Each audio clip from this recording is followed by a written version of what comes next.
Hello, everyone. Welcome to our first edition of the Beech Grove Scouting Report for 2013-2014. I'm Mark Janes, happy to be joined by Beech Grove head football coach Mark Weller. Coach, it's high school football season in Indiana. All is right with the world. For guys like you and I, it's like Christmas morning. It's hard to believe. I know as a coach, you think you've got plenty of time to prepare, and then all of a sudden it's here. You've got 4 days to get ready for Lutheran. It's right here. I tell you, Mark, we're excited, but then, 4 days, and, yesterday we met for 6-7 hours, and time is short, and it's upon us. It's exciting, but yet a little nerve-wracking also. Want to make sure we keep track of things that are time-sensitive and let you folks know that we're actually doing the show on the Monday before game night on Friday. So let's start by recapping the scrimmage against the Mooresville Pioneers. They're under the direction of a second-year head coach. Kevin Hutchins was there for a couple of years. Mark Bless did some outstanding things at Mooresville. It's been a period of transition for the Pioneers, but it appears as though they have a young, very athletic football team. But I thought all in all, the Beech Grove Hornets played well in front of the hometown fans Friday night. For a scrimmage, we were happy. Some kids came out, some younger kids came out, made some big plays. Mooresville's a larger school. They brought 70 kids with them, and they do have a few athletes. But as a whole, we were real happy. It's just one of those things from the coach's perspective. You see all the little things you want to correct, and so we have our work cut out for us this week. Well, but let me make an assumption here. When you say little things that you need to correct, do you feel like that those things are much less egregious, if you will, or much less concerning than they were, say, maybe even this time a year ago? Absolutely. We've made great strides, which is a real credit to our kids and to our coaching staff.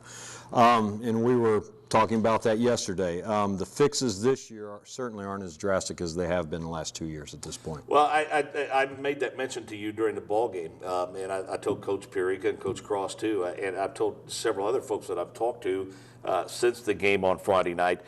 You and I were talking a bit before we went on. No disrespect to any player that puts that uniform on and has over the past several years, but now suddenly it feels as though instead of kids who play football, it feels like you have football players in your system, and I feel as though it looks like your kids are really starting to take ownership of the program. We're real happy. That is a real credit to our seniors. They've bought into our program, what we're about, what we expect on the field, and the physical style of football we want to play. Mm-hmm. And, these kids have reacted real well to that and have put in a complete off-season. And I think hopefully we stay healthy and get a little break here or there. We'll see some positive effects of that. For those who were there, certainly the positives early on, a tremendous amount of consistency and rhythm. I thought Robbie Stevens did a very nice job running your offense. He really did. And, we have a very tough battle at quarterback, which actually is a good problem to have. Zach Zollner will be a senior. He's extremely capable quarterback, as, started his last 3 years at the high school. Robbie came in, and Robbie brings a little different dimension. He's more of a running style quarterback, but so it's been a real toss-up trying to figure out who's going to start out leading us. But I think we'll kind of have a two-headed monster going into the season, utilizing both quarterbacks and their talents. But we're real proud of Robbie and the job he did. Fans should know you typically don't go very deep into the playbook in these scrimmages. Oh, no, absolutely not. On either side of the football, offensively or defensively. And when we look at Lutheran's film, you kind of take it with a grain of salt. We purposely keep it very vanilla. We don't want to tip our hat in our strategy for the following week. So that's pretty typical, I think, with most teams out there. So you keep it basic and look at, your base blocking schemes, your base coverages, your base fronts on defense, and just kind of tighten things up, brush things up a little bit. I believe it was the second series that Mooresville, when they had the football, they started to move it with some success, especially on the ground. And I think in years past, even in a scrimmage situation, kids would have started getting chippy, maybe would have let up a little bit, a little frustration would have creeped in, and I didn't really see any of that Friday night. I thought your kids responded very, very well on the following series, both offensively and defensively. And that's one thing that we've really tried to stress as a coaching staff, and it's It's maturity, as you were speaking to earlier, as players. They play with more poise. They play very aggressive, but yet under control. And, you know, we stress all the time about keeping your head. There's highs and lows, and you have to be even keel through it all. Outside of Robbie Stevens, who else played well for you last Friday night? Freshman young man, Jeremiah Campbell, did a great job. Free safety, intercepted the pass, took it roughly 90 yards back for a touchdown. Got a touchdown pass. He brings a dimension of athleticism, which we haven't had. Mitchell Mesamore did a real good job running the ball at linebacker. Ryan Ward did a nice job at both running back and outside linebacker, inside linebacker. Offensive line, there were some good things. Nathan Havlin, Dakota Wynn, Cam Woodfork, Ricky Skirvin, they did a nice job in allowing us to be able to drive the ball. And that's where it happens. I mean, it happens up front on both sides of the football. You have to have solid play up front in order for whatever you run to be successful. Sure. Sure. Let's talk a little bit about Lutheran this Friday night. You're coming off a 5-6 campaign a year ago after going 0-10 2 years ago. It's always important to get off to a great start. Lutheran, even though we're enrollment-wise a 4A school here at Beech Grove now, Lutheran's around that 1-2A level. Dave Pash has been there 6 seasons now. Was at North Putnam for a number of years before that. A great football coach, and he's going to bring a pretty talented football team to the field on Friday night. He really is. I've known Dave for a long time. He's a great friend of mine. He does a tremendous job. His kids will be very well prepared for the game. Looking at Lutheran, they're a young team, but I would say their real strength is with their offensive and defensive lines. Offensive line-wise, they are huge. They have 3 kids over 300 pounds, bring experience, have had a great summer. You can tell they spent a lot of time in the weight room. Yeah. We will have our hands full with them up front. You know, their skilled guys are younger, but knowing Dave, he'll have them ready to go. I can't stress it enough. No one wants to start the season 0-1. Half the state will. But is this almost like week 1, is it almost like preparing for a homecoming week and the fact that you've got to make sure while you want to get kids jacked up, you want to get them fired up, ready to play on Friday night, is there a concern that they have to keep their emotions in check when it gets to week 1? Absolutely. And, you know, that's one of the things we talked about. Our experience is better, our poise is better, but still, we want to start off on a roll like we did last year. That really set the tone for the season. And there's a little, you know, our kids are excited, and, you know, they've worked really, really hard and are anxious to showcase what we've put together. So that's a little bit of a concern, you know, and we'll work hard on that this week. Overall, your schedule's changed a little bit from a year ago. You don't have any weeks off, much like last year. Heritage Christian and Crawfordsville are off the schedule. Howe was a sectional opponent recently. They're now on the regular season schedule and probably should be, given their proximity.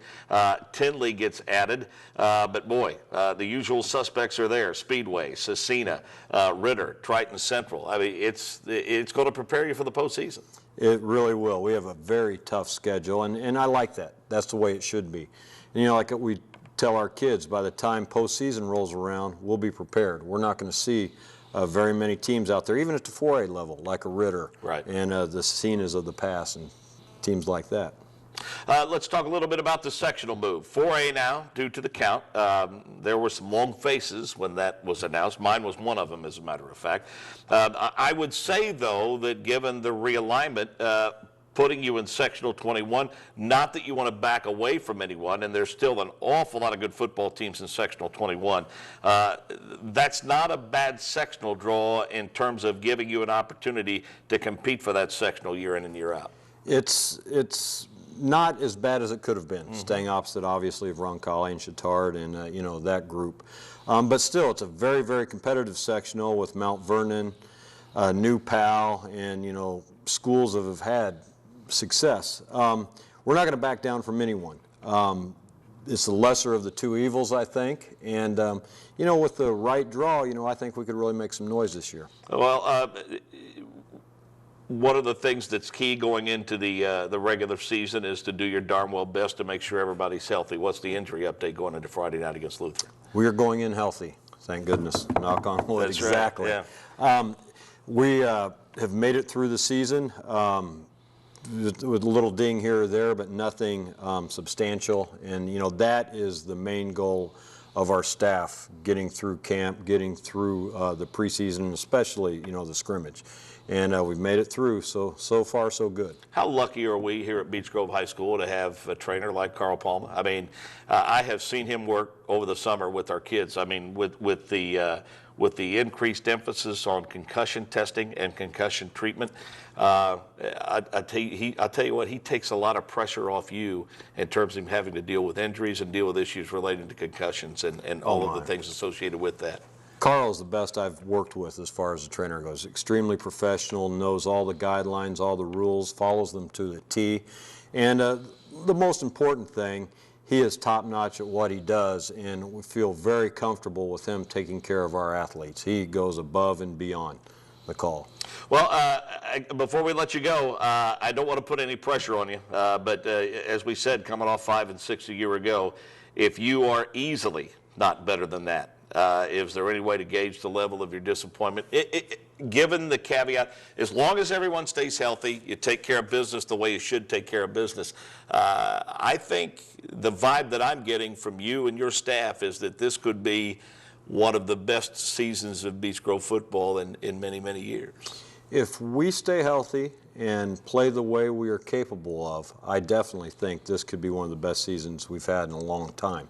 And there's a lot of ifs in that statement, you know. But right now, we couldn't be happier with the way our kids have reacted, improved, and so far so good. We'll see. Yep, we hope it's a great season, and we expect it to be. Don't forget, coming up Friday night, Beech Grove will travel to Lutheran. It's a conference game right out of the gate, take on Dave Pash. And matter of fact, a string of conference games to start the season.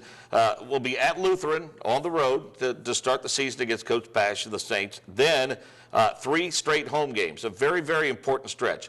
Park Tudor, Speedway at home, Cecina at home, at Howe and at Tinley, all of that in preparation for traveling to Cardinal Ritter, Triton Central, and at LaPel to wrap up the regular season. All of that will be here before you know it, and we'll keep you posted on what's going on inside of the outstanding football program at Beech Grove High School. Again, Friday night at Lutheran. Be there 7 o'clock, the kickoff time. For Beech Grove head football coach Mark Weller, I'm Mark Janes. So long for now.